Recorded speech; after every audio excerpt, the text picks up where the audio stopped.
Hello there, and welcome back to the show. Well, what are we talking about? Disney. Yeah, well, what have you done now, Disney? Just what the dickens is going on here, huh? Oh shit, it's him again. What's this about a deal with the Chinese? I own all this shit now! I own the Death Star! I own Tatooine! It's all mine! Huh?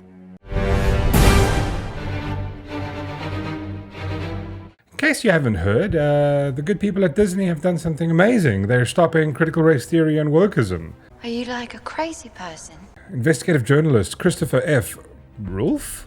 Cat's got my tongue! Breaking. Disney has fired CEO Bob Chapek, who pushed critical race theory and gender ideology in the company's programming employer training. Huge rebuke of woke leadership. I'm sorry, I'm allergic to bullshit. Fuck's sake. Obviously, Christopher, who's apparently a journalist at the City Journal, has no idea who Bob Iger is, or what Bob Iger has done, or who Bob Chapek is. And that's why I'm here. Luckily, you've tuned into the right place. I'm going to quickly disseminate this entire complete catastrophe of what is going on in the world. Stop it! You know how that ends. In the middle of the night, I think Sunday, early hours of Sunday morning, Disney announces that they're now firing Bob Chapek, the current CEO. He was CEO from about 2020, just before the pandemic, along with Bob Iger, and he kind of took control of Disney by himself at the beginning of this year, somewhere in February. Bob Iger, on the other hand, this guy over here, he was the CEO for 15 years. He's the guy that basically engineered the whole woke agenda. He's the guy that hired the top executives, hired all the people, and those people pushed this woke ideology within Disney.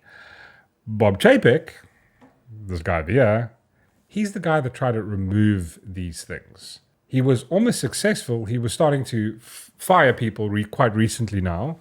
They started laying off mass amounts, and this gave Bob Chapek the chance to remove the sort of establishment executives, managers, directors within the company that is pushing current political narrative into story, which people don't want there. And we're all supposed to just pretend this is normal? Oh my god. Bob Chapek is the one that trying to make Disney apolitical, which is what an entertainment company should be. Like, yes, you can share certain things, but like it had become overtly political. Everything was political. Instead of pushing good storytelling, they're focused on political concepts. If you ever watch the reimagined videos about how they want to make everything more transgender and they want to push these stories more because, 0.01% of the American population. I'm here as a mother of two queer children, actually, one transgender child and one pansexual child, and also as a leader.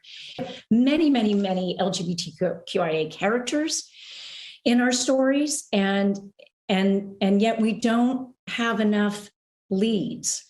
And narratives in which gay characters just get to be characters. Our leadership over there has been so welcoming to my not at all secret gay agenda. And so I feel like wherever I could, just basically adding queerness to if you see anything queer in the show, I'm proud family. But I just was no one would stop me and no one was trying to stop me. The article, the Deadline Hollywood article, goes on to point out how Bob Chapek was the person who didn't respond to the "Don't Say Gable" quick enough. It was Bob Iger who made his position clear, and everybody at Disney was very upset because Bob Chapek had taken his time to reply to something. If you recall the "Don't Say Gable," it wasn't about "Don't Say Gable." It was about having people in Florida going, I don't want my children to be taught about specific sex education at school. But let's completely subvert that and say it was, they were saying you can't say gay. The left is so disconnected from reality. This is the true story, and this hits the nail completely on the head. The Walt Disney Company attempts to solve its problems by rehiring the architect of those problems. Bob Iger returns as the CEO. Bob Chapek is out. I mean, this is a terrible blow for Disney, unfortunately, of trying to move away from being like a woke company. They're going to go super woke now. I mean, if you thought shit was bad with like stuff like Obi-Wan,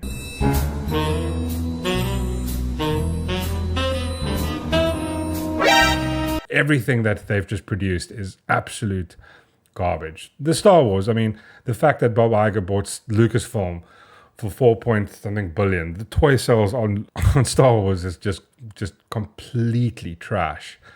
They've lost so much money, and then they completely ruined a story. They ruined an iconic franchise that they bought. They could have done so much with, and they've produced 5 movies. 3 of them are complete shit. Solo was absolute trash, and the only one that was half watchable was the other one.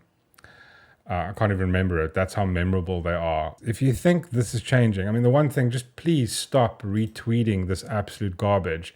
This isn't true. It's just completely wrong. Big up to Jack Placebik for actually sharing the correct information on the story. Yes, Bob Iger is the absolute moron in the story. You're going to go way more wokey. Unless they want to make money. And the reason Bob Chapek couldn't do what he was trying to do, he couldn't fire the people at Disney, was because of its shareholders. Yeah, the Disney shareholders. Oh, wait, I know that name. Do you know that name? Yeah. That's why he couldn't, because the people who own it were going, listen, we don't want you to fire it. They wanted to push agenda and... yeah. So anyway, now you know. Yeah, it's just going to be an absolute shitfest. I'm quite sure they will say so. Well, now you know. Oh yes, and just before I forget, just a quick word from our sponsor. Hello and welcome to the Joe Emilio Show. My name is Joe Emilio and I am the host of the show. The Joe Emilio Show is 2 hours. The first hour is me and you hanging out, talking about general topics and having a bit of fun. The second hour is usually where I have guests on the show. Some of these topics are controversial, but I believe that some of these topics need to be talked about. Either way, the guest is always going to be interesting and fascinating to chat with. And on Thursday evenings, it's Comedians Roast the Headlines. Wait, what? What do you mean? What do you mean he didn't sponsor it? What? What do you mean he didn't sponsor it? F*** him. Him. What a stupid little bitch. What do you mean he didn't sponsor? Anyway, thanks so much for watching, guys. As always, please remember to hit the like, hit the subscribe. If you found this entertaining, if you found it informative, and share it with your friends. But most of all, please leave a like. Please leave a comment. I really appreciate it. It helps me. It helps me to find out what you guys are into. If you've enjoyed it, what are your thoughts? Share that with me. And people like Mikey, James, thanks so much. Really appreciate those comments. It means a lot. And I'll see you guys again soon. Thanks so much for watching. Cheers.